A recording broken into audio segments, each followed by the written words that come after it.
Jake Morrison wiped the sweat from his forehead as he stared at the computer screens in front of him. The mining colony on Kepler 442b was not supposed to be exciting.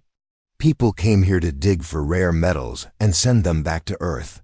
Nothing interesting ever happened on this dusty planet at the edge of human space. That changed when the sensors started. Screening. Jake had been the colony administrator for 3 years. He knew every sound the machines made. He knew when the mining drills hit hard rock and when they found empty spaces. He knew when supply ships were coming from Earth, but he had never heard the sensors make noise like this. The screen showed dots of light moving toward their star system. Lots of dots. Jake counted them twice to make sure he was seeing correctly. 200 ships were heading straight for them. "Get me Captain Lisa Grant on the emergency channel," Jake told his communications officer, a young woman named Maria. Santos. His hands shook as he reached for his coffee cup. "Sir, I'm trying, but something is blocking our signals," Maria said. Her voice was tight with worry. "These ships, they're jamming everything." Jake looked at the main display again. The alien ships had formed a perfect battle formation as they dropped out of faster-than-light travel. Each ship was huge, maybe 3 times bigger than the largest human warships. They looked like they were made of crystal and metal mixed together, and they glowed with a cold blue light. "How long until they reach us?" Jake asked. 20 minutes, sir." Jake hit the colony-wide alarm button. The sound echoed through every building and tunnel on the planet. 15,000 people lived and worked here. Most of them had families back on Earth or the other human colonies. They deserved to know what was coming. Far away in the Sol system, Admiral Kyle Hayes was drinking his morning coffee when the priority alert came through. The message from Kepler 442b was short and simple. "Unknown alien fleet attacking. Send help." Hayes had been waiting for this day his whole career. Humanity had spread to 12 star systems over the past 50 years, but they had never met another intelligent species. The scientists said it would happen eventually. The galaxy was too big for humans to be alone. "Get me Captain Grant on the USS Defiant," Hayes ordered his aide. "Tell her to prepare for immediate launch." The USS Defiant was humanity's newest and most secret warship.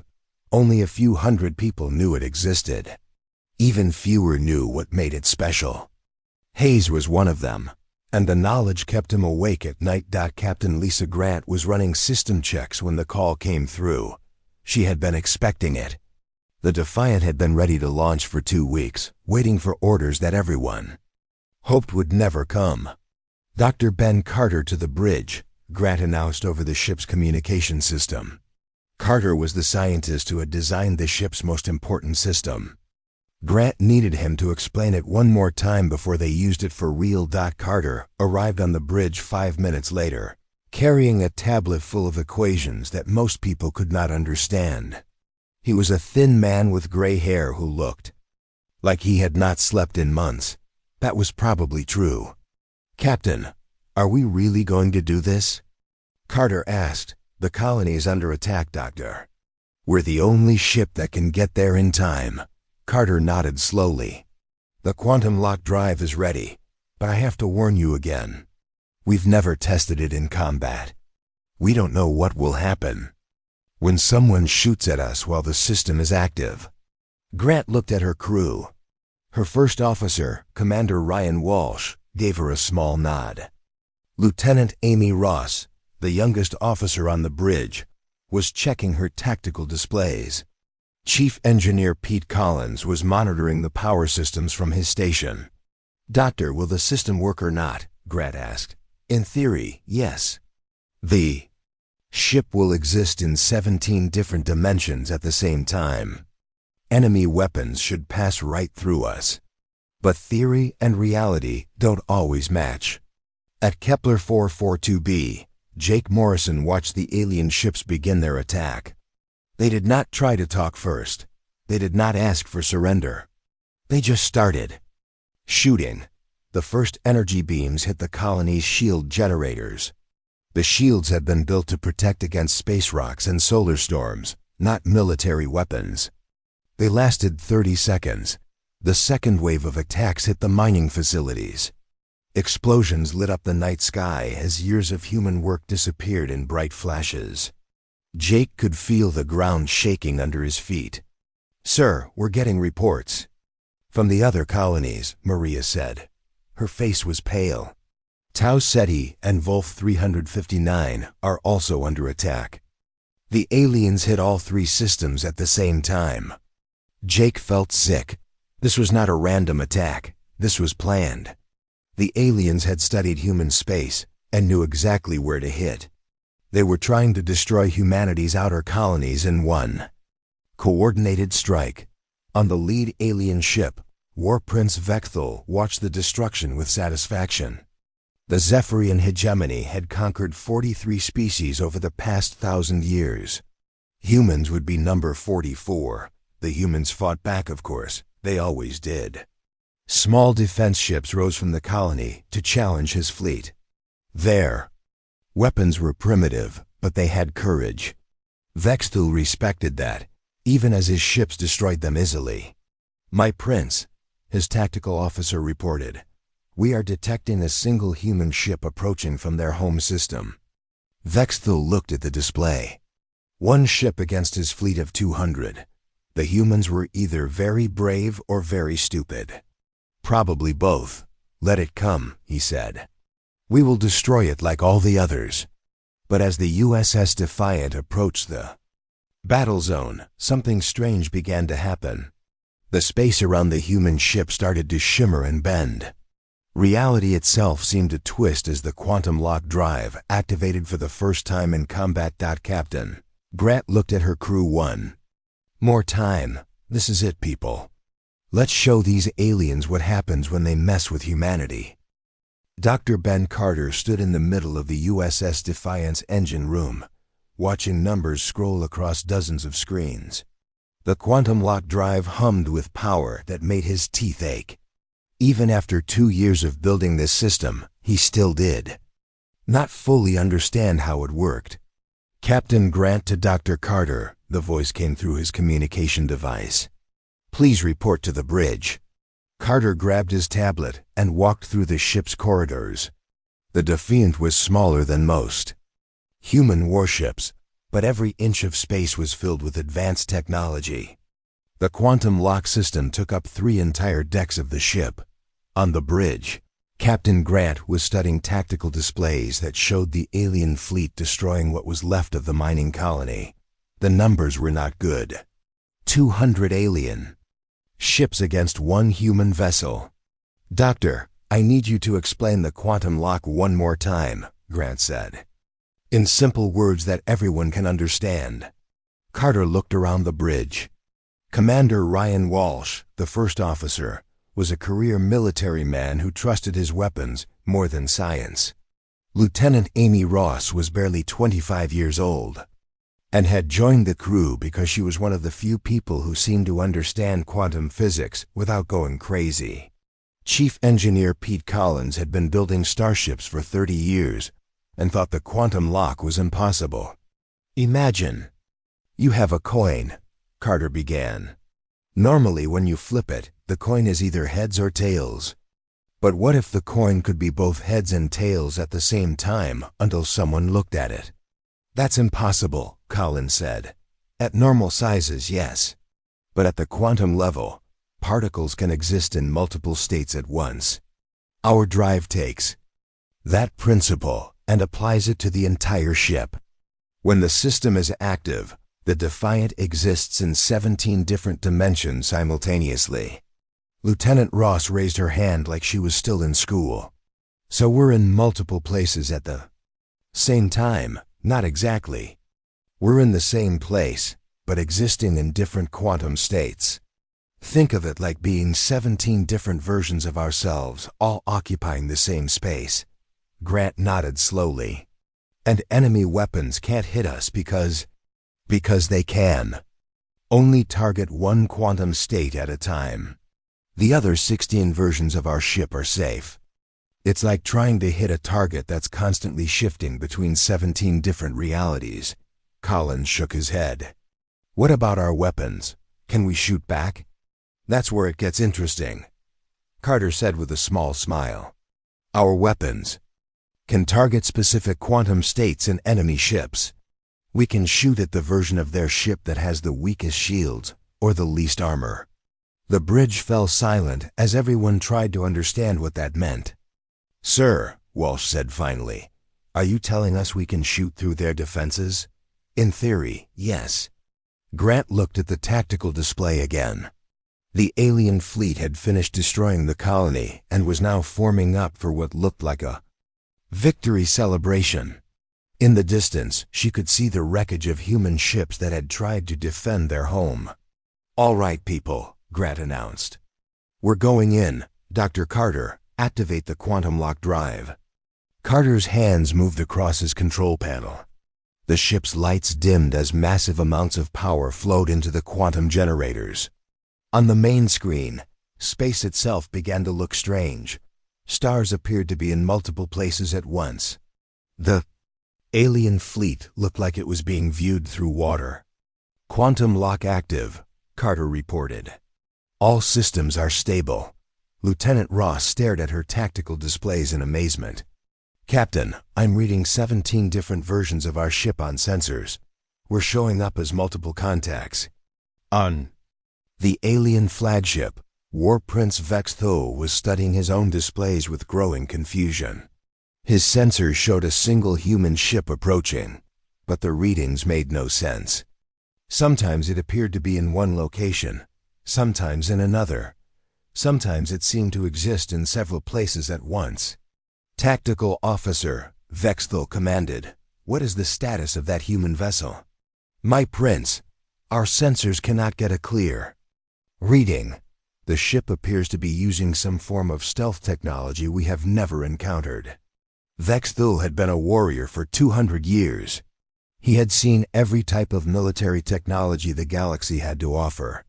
Cloaking devices, shield, generators, armor that could repair itself. But he had never seen anything like this. Send 12 ships to intercept, he ordered. Destroy the human vessel. 12 of the most advanced Zephyrian warships broke formation and moved toward the USS Defiant. Each ship was 3 times larger than the human vessel and carried enough firepower to level a city. On the Defiant's bridge, Ross watched the alien ships approach. Captain, 12 enemy vessels are moving to intercept. They'll be in weapons range in 5 minutes. Grant nodded. Mr. Walsh, prepare all weapon systems. Dr. Carter, how are the quantum fields holding up? Stable so far, Captain. But we're about to find out if this actually works in combat.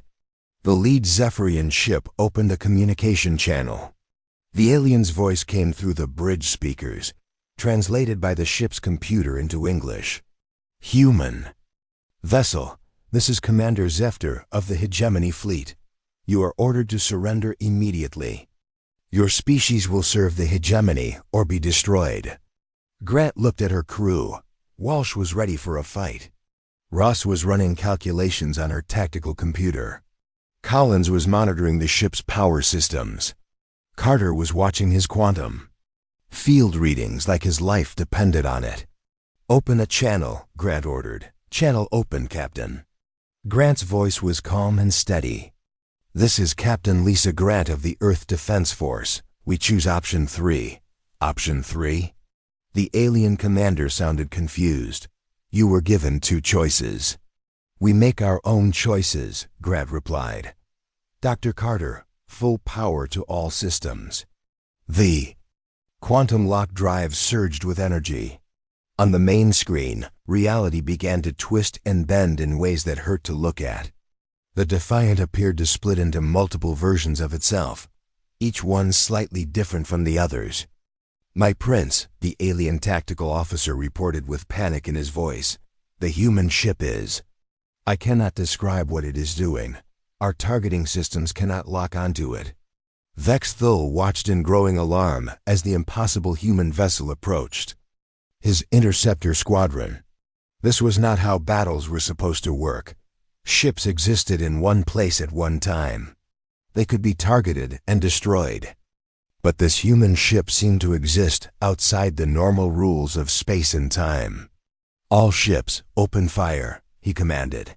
12 alien warships unleashed everything they had at the USS Defiant. Energy beams that could melt through solid rock, missiles that could crack open asteroids, plasma charges that burned hotter than stars. All of the weapons passed harmlessly through the human ship as if it was not there. Grant smiled. Lieutenant Ross returned fire. Lieutenant Amy Ross had never fired weapons in actual combat before. Her hands moved across the tactical controls as she targeted the nearest alien ship. The quantum lock system was showing her things that should not be possible.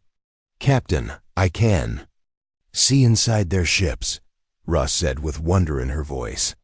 "The quantum sensors are showing me 17 different versions of each enemy vessel.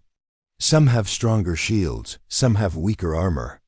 Pick the weakest version and fire," Captain Grant ordered. Ross pressed the firing button. A single energy beam shot out from the USS Defiant, but this was not a normal weapon. The beam passed through dimensions, striking the version of the alien ship that had the least protection. The first Zephyrian interceptor exploded without warning. One moment it was firing everything it had at the human ship. The next moment, its reactor core was gone and the ship was breaking apart. On the alien flagship, War Prince Vexthal stared at his displays in shock.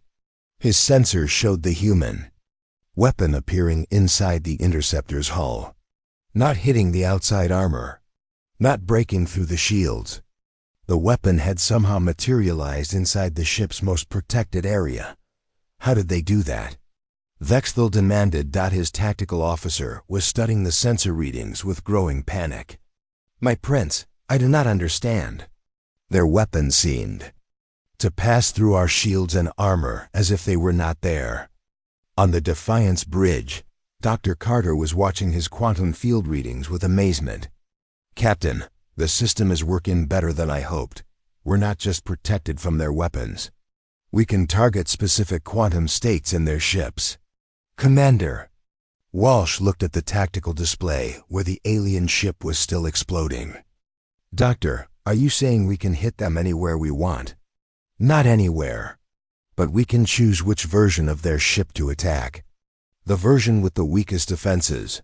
The version where their reactor is most unstable. The version where their weapons are offline." Chief Engineer Collins was monitoring the power systems. The quantum lock drive was using enormous amounts of energy, but the ship's reactors were holding steady. "Captain, we can maintain this for about an hour before we need to shut down and recharge." "Then we better make this hour count," Grant said. "Ross, target the next ship." The second alien interceptor tried to retreat, but Ross had already locked onto its weakest quantum state. Another energy beam passed through dimensions and struck the ship's bridge. The vessel spun out of control and crashed into a third interceptor. "Commander." Zefdor, leading the alien squadron, could not believe what he was seeing. 2 of his ships were gone, and he still could not target the human vessel. His weapons kept passing through it like it was made of air. "All ships, concentrate fire on the same coordinates," he ordered. "Maybe we can hit it by accident." The remaining 9 alien ships fired at the same spot in space. Enough energy to destroy a small moon converged on the USS Defiance location. The space around the human ship glowed white-hot from the concentrated firepower. When the energy faded, the Defiant was still there, completely undamaged. Ross was learning to use the quantum targeting system like she had been born for it. She could see patterns in the alien ships that her mind somehow understood. "Captain, I think I know how to hit multiple targets at once." "Show me," Grant said. Ross adjusted her controls and fired a spread of quantum torpedoes. The weapons split into multiple versions of themselves, each one targeting a different quantum state. 6 alien ships exploded at the same time. their reactors overloading as the torpedoes materialized inside their hulls. On the flagship, Vexthul felt fear for the first time in his long military career. He had just watched 6 of his best ships destroyed by weapons that seemed to ignore the laws of physics. This was not how space combat worked. Weapons had to travel through space. They had to hit the outside of ships first. They could not just appear inside enemy vessels. "My prince," his communications officer reported, "Commander Zefter is requesting permission to retreat." Vexthul looked at the tactical display. Of the 12 ships he had sent to destroy 1 human vessel, only 3 remained. And those 3 were fleeing as fast as their engines could carry them. "Denied," Vexthul said. "Send the elite guard. 50 ships. Use formation Delta 7. The elite guard was the pride of the Zephian fleet. 50 of the most advanced warships ever built, crewed by warriors who had never known defeat. If they could not destroy 1 human ship, nothing could." On the Defiant, Dr. Carter was studying the quantum field readings with growing excitement. "Captain, I'm seeing something interesting. The quantum lock is not just protecting us and letting US target them. It's doing something else." "What do you mean?" Grant asked.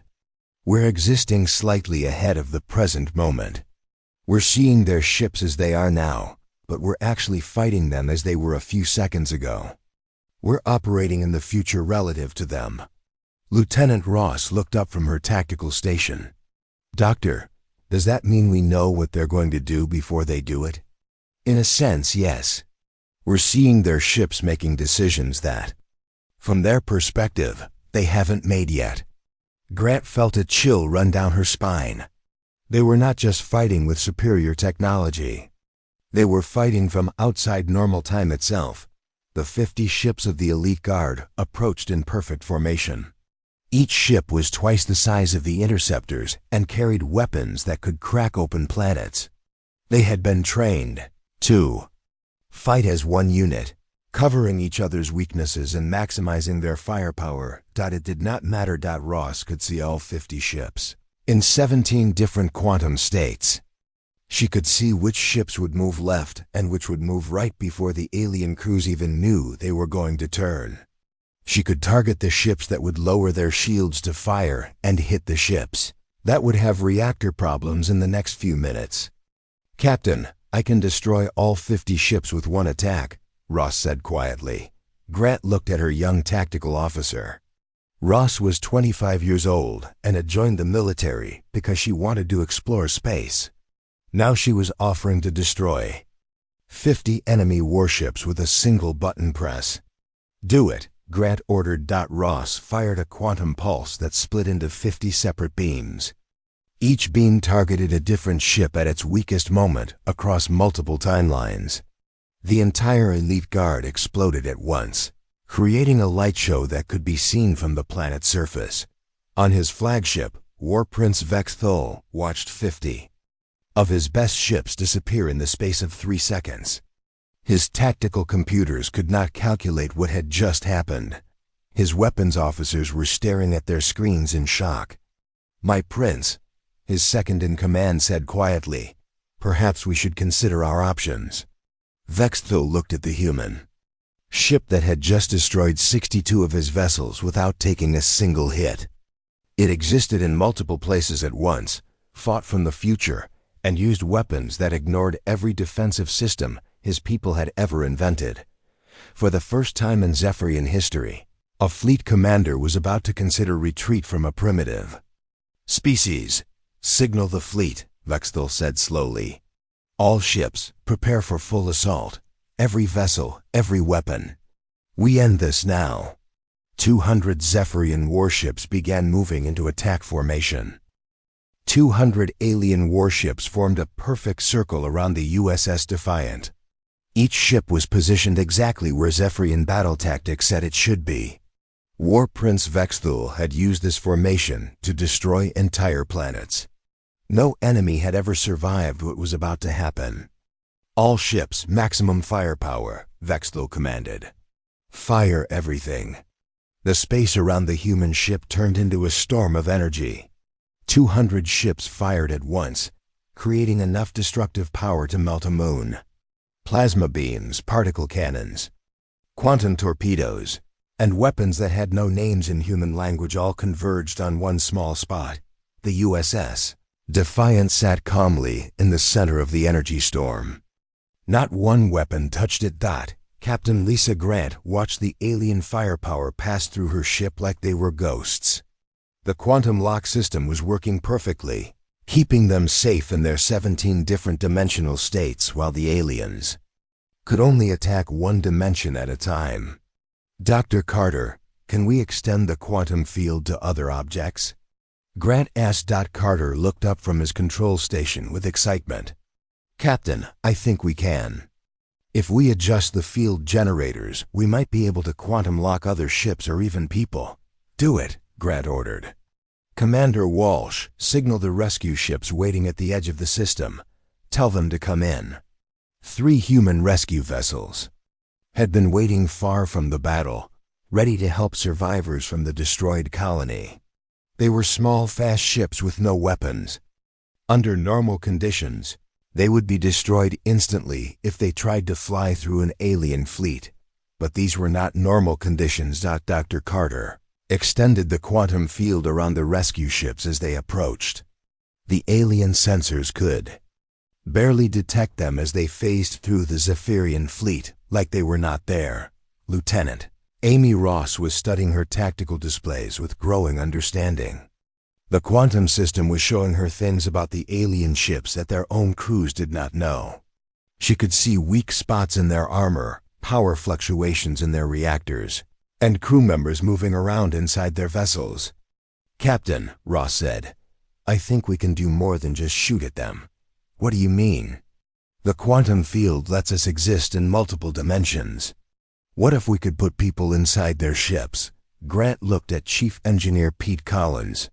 Can we quantum lock individual people? Collins had been a military engineer for 30 years.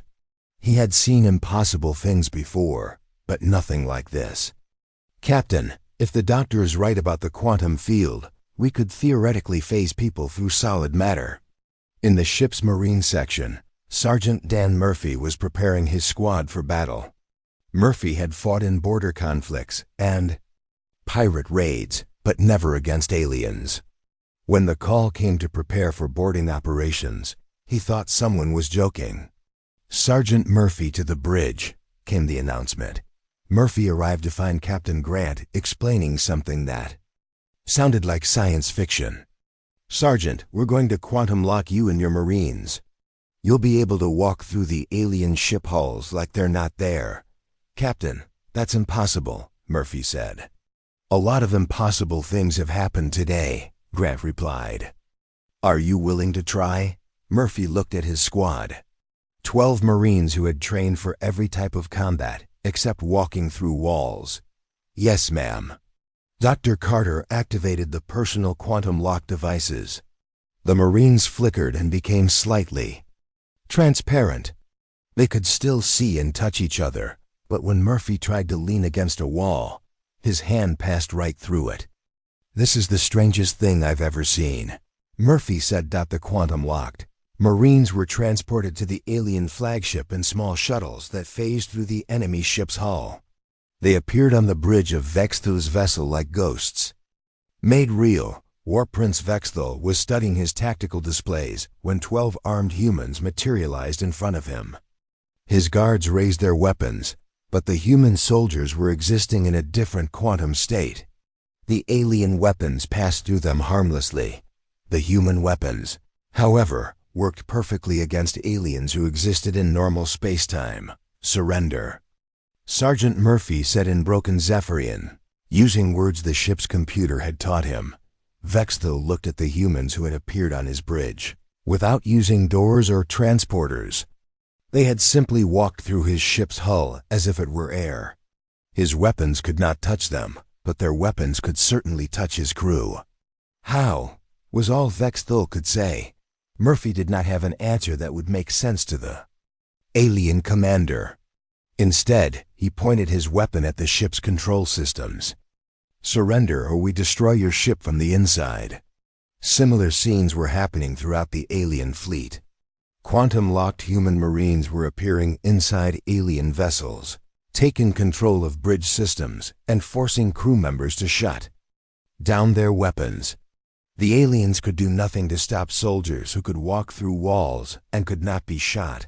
On the USS Defiant, Lieutenant Ross was coordinating the boarding operations while simultaneously targeting alien ships with the main weapons. She had discovered that she could do both at the same time, her mind somehow able to process quantum information faster than the ship's computers. "Captain, 60 alien ships have surrendered," Ross reported. "Their crews are too scared to fight." "People who can walk through walls," Grant nodded. "What about the rest?" "The remaining ships are trying to retreat, but I can target them as they turn away. Should I destroy them?" Grant thought about the thousands of alien crew members on those ships. They had attacked human colonies without warning, but they were also living beings trying to survive an impossible situation. "Target their engines only," Grant ordered. "Disable them. Don't destroy them." Ross adjusted her targeting systems.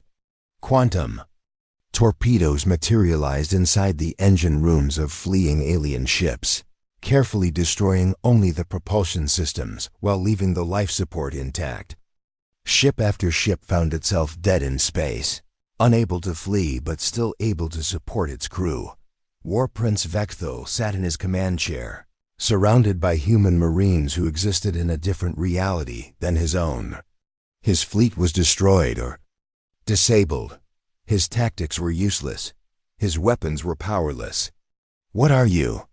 he asked Sergeant Murphy. Murphy thought about the question. 6 hours ago, he had been a normal human soldier. Now he could walk through solid matter and help coordinate the defeat of an alien empire. "We're human," Murphy said simply. Dr. Carter was monitoring the quantum field generators from the Defiant's engine room. The system had been running at full power for over an hour, far longer than they had ever tested. But instead of breaking down, it seemed to be getting stronger. "Captain," Carter reported over the communication system, "the quantum field is stabilizing. I think we can maintain this indefinitely." Grant looked at the tactical display. The alien fleet was completely defeated. Some ships were disabled, others had surrendered, and a few were trying to hide behind the planet's moons. Not one alien vessel was still fighting. "Open a channel to all alien ships," Grant ordered. "Channel open, Captain." Grant's voice carried across space to every surviving alien vessel. "This is Captain Lisa Grant of Earth Defense Force. Your attack on human colonies was unprovoked and illegal. However, we are not like you. We do not destroy defeated enemies." She paused, looking at her crew. They had just changed the course of galactic history. "Repair your ships and leave human space immediately. If you ever attack innocent people again, we will find you. And next time, we might not be so merciful." War Prince Vexthal listened to the human captain's words and felt something he had never experienced before. Not fear, not anger, but shame. His people had attacked what they thought was a primitive species. Instead, they had encountered something far beyond their understanding. "Signal the fleet," Vexthal said quietly to his remaining officers. "We're going home." 6 months after the battle at Kepler 442b, War Prince Vexthal sat alone in a small room on a distant space station. He was no longer a prince or a commander. The Zephyrian hegemony had stripped him of all ranks and titles after his defeat. No Zephyrian military leader had ever lost to a primitive species before. Vexthal was recording a message for the Galactic Archives, something he had been ordered to do as part of his punishment. He stared at the recording device for a long time before he began to speak. "My name was War Prince Vexthal of the Zephyrian hegemony. I commanded a fleet of 200 ships and had never known defeat in battle. Then I met the humans. He paused, remembering the impossible ship that had destroyed his fleet without taking a single hit. We thought we understood warfare. We understood the laws of physics. The humans showed us that there are always higher levels of existence, and they reached one first. Meanwhile, on Earth, Admiral Kyle Hayes was standing in a secret military facility where 12 new ships were being built. Each ship looked similar to the USS Defiant, but they were larger and more advanced. The quantum lock technology had been improved based on what they learned from the battle. How long until the fleet is ready? Hayes asked Dr. Ben Carter, who was now in charge of humanity's quantum weapons program. 3 more months, Carter replied. Each ship will be able to quantum lock for several hours and extend the field to protect entire rescue fleets. We're also working on quantum-locked space stations and planetary defense systems. Hayes nodded. The galaxy had changed completely after news of the Zephyrian defeat spread. 3 different alien empires had sent diplomatic messages to Earth, asking for peaceful relations. 2 enslaved species had declared independence from their oppressors, claiming that humanity's victory proved that even the strongest empires could be defeated. Captain Lisa Grant, now promoted to Admiral Grant, was touring the construction facility with Lieutenant Amy Ross, who had also been promoted to Commander Ross. The young officer was studying quantum field equations on her tablet, still amazed by her natural ability to understand the technology.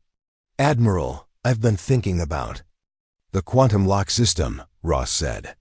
"We've only scratched the surface of what it can do." "What do you mean?" "During the battle, I could see patterns in spacetime that normal sensors miss. I think the quantum field doesn't just let us exist in multiple dimensions. It lets us see the connections between all things." Grant stopped walking and looked at her former tactical officer. "Commander, are you saying the technology could do more than just military applications?" "Yes, ma'am.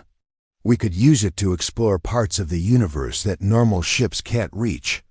We could study black holes from the inside, travel to other galaxies, maybe even communicate with species that exist in different dimensions." On Kepler 442b, Jake Morrison was overseeing the reconstruction of the mining colony. The buildings destroyed by alien weapons had been replaced with new structures that could withstand almost any attack. More importantly, the colony now had a quantum-locked defense system that could protect the entire planet. Jake often looked up at the stars and thought about the battle he had witnessed. One human ship had faced 200 alien vessels, and won without losing a single person.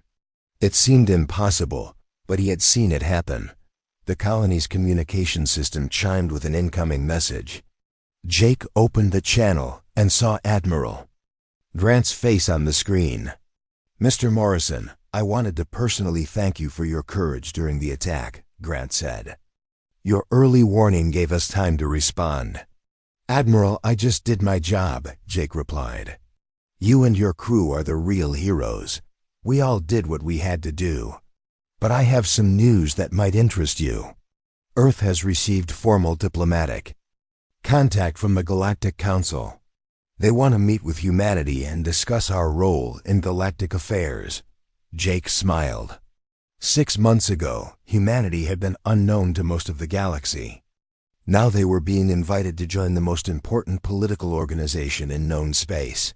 Chief Engineer Pete Collins was working in the engine room of the USS Defiant, which was now the flagship of humanity's quantum fleet. The ship had been upgraded with new systems based on their combat experience. Collins still found it hard to believe that he was maintaining technology that could rewrite the laws of physics. "Chief Collins to the bridge," came the announcement. "We have visitors." Collins made his way to the bridge, where Admiral Grant was meeting with a group of aliens unlike any humans had seen before. They were tall, thin beings with silver skin and large eyes. They wore robes that seemed to shift color as they moved. "Chief, these are representatives from the Ethereal Collective," Grant explained. "They've been watching our development with great interest."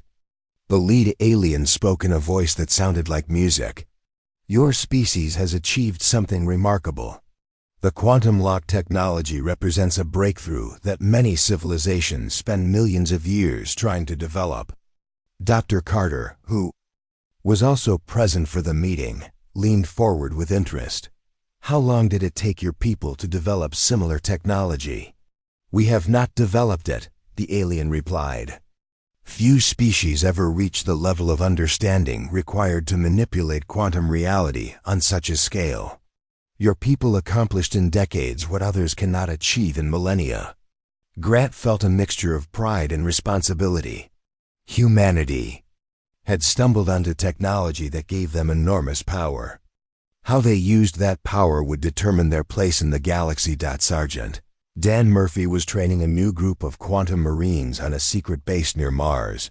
The soldiers were learning to phase through walls, fight in multiple dimensions, and board enemy ships without using spacecraft. It was the strangest military training program in human history. Remember, Murphy told his students, when you're quantum locked, you exist in 17 dimensions at once. You can walk through walls, but you can also fall through floors if you're not careful. Always keep one foot in normal reality. The new Marines practiced phasing through solid barriers and reappearing on the other side. It took weeks to learn how to control the quantum field without accidentally passing through the floor of the training facility. Back on Earth, world leaders were meeting to discuss humanity's new role in galactic politics. The quantum lock technology had made Earth one of the most powerful civilizations in known space overnight, but it had also made them a target for species that feared human expansion. We need to be careful, said President Martinez during a security briefing. Power brings responsibility, but it also brings enemies. Admiral Hayes nodded in agreement. The quantum fleet is ready to defend Earth and our colonies, but we should also focus on diplomatic solutions. The Ethereal Collective has offered to sponsor our membership in the Galactic Council.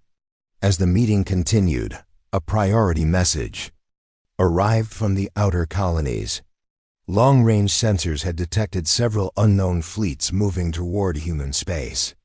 They were not Zephyrian vessels, and they were not flying in peaceful formations. Admiral Grant received the message while she was reviewing plans for the next quantum ships.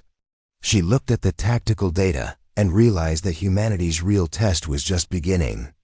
The Zephyrian defeat had announced Earth's presence to the galaxy, but it had also shown other species that humans possessed technology that could threaten any empire. Grant activated the fleet-wide communication system. All quantum ships prepare for deployment. It looks like we're about to find out if 12 ships can handle what's coming next. She looked out at the stars, knowing that somewhere in the darkness, other species were planning humanity's destruction. But Earth was no longer the helpless planet it had been 6 months ago. They had quantum-locked ships, dimensional marines, and technology that seemed impossible. Most importantly, they had proven that humans could adapt to anything the galaxy threw at them. The next war was coming, but this time, humanity would be ready.